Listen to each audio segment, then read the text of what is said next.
இங்க நம்ம ஹீரோயின் காலையில எழுந்து குழந்தைங்க எல்லாம் ஸ்கூலுக்கு கிளப்பி வேன்ல ஏத்துற வேலை வரைக்கும் தனியா தான் பாக்குறாங்க. ஹீரோ கிளம்பி ஜம்முன்னு உட்கார்ந்து இருக்காரு ஆபீஸ் போறதுக்கு. அப்ப அவர்கிட்ட ரிமோட்ல பேட்டரி இல்ல, வரப்ப வாங்கிட்டு வாங்கன்னு சொல்லிட்டு போறாங்க.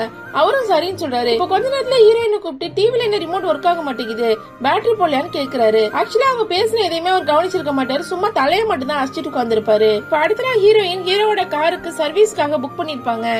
நீங்க ஆபீஸுக்கு போனது அவங்களே வந்து எடுத்துட்டு போயிருவாங்க, நீங்க மறக்காம கீ மட்டும் கொடுத்துருங்க, காலை மட்டும் அட்டென்ட் பண்ணுங்கன்னு சொல்றாங்க. அவ்வளவு நேரம் அமைதியா அந்த ஹீரோ, நீ இந்த மாதிரி ஓவர் ஸ்மார்ட்டா இருக்கிறது எனக்கு ரொம்ப போர் அடிக்குது, இப்படி நீங்க சொல்றதெல்லாம் கேட்டுட்டே இருக்க எனக்கு ரொம்ப போர் அடிக்குதுன்னு சொல்லிட்டு அவர் அங்கிருந்து போயிட்டாரு. இப்ப ஹீரோயின் கீழே போன ஹீரோவை செக்யூரிட்டி கிட்ட சொல்லி வர சொல்றாங்க. மேல வந்தது ஹீரோ கிட்ட, ஹீரோயின் அடுத்த வாரத்தோட நம்ம கல்யாணம் ஆகி 12 வருஷம் ஆகுது, ஆனா நீங்க ஆபீஸ் போறீங்க வரீங்க, வீட்டுல இருக்கப்போ என்கிட்ட பேசுறது இல்ல, போயிட்டு வந்ததுக்கு அப்புறமா என்கிட்ட பேசுறது இல்ல, நான் இந்த வீட்டுக்குள்ளேயேதான் இருக்கேன், நான் புதுசா பண்ணிருக்க ஹேர் கட்ட குழந்தைங்க ஏத்தி ஒரு டிரைவர் கூட கவனிச்சு சொல்றான், ஆனா உங்களால இதை கூட பார்க்க முடியல, நான் ஏதோ ஒரு டிராப்ல மாட்டிட்டு இருக்க மாதிரி எனக்கு ஃபீல் ஆகுன்னு சொல்லிட்டு அவங்க ரொம்ப ஃபீல் பண்ணிட்டு பேசுறாங்க. அடுத்த நாள் இந்த ஹீரோ கொஞ்சம் ஃபேமிலி கூட டைம் ஸ்பெண்ட் ஆரம்பிக்கிறாரு. ஆனா ஹீரோ ஹீரோயின் பேசிக்காமலே இருக்காங்க. ஒரு வாரம் கழிச்சு அவரு என் ட்ரெஸ் இன்னைக்காவது தோப்பியான்னு கேட்டுட்டு போறாரு. சரி இவங்க ட்ரெஸ் துவைக்கலான்னு போறாங்க. அங்க ஒரு கிஃப்ட் இருக்கு, அதை ஓபன் பார்த்தா அலெக்சா இருக்கு. அலெக்சாவை பார்த்தா உங்களுக்கு ரொம்ப பிடிச்சு போயிடும். அலெக்சா கிட்ட அவங்க மனசுல இருக்க எல்லாத்தையுமே சொல்றாங்க. ஒரு நாள் ஹீரோயின் வீட்டு இல்லாம இருப்பாங்க. அப்ப ஹீரோ வீட்டுக்கு வருவாரு. சரி அலெக்சா ப்ளே பண்ணி பாக்கலாம்னு சும்மா ப்ளே பண்ணி பாக்குறாரு. அதுல ஹீரோயின் ரொம்ப ஃபீல் பண்ணி பேசிருப்பாங்க.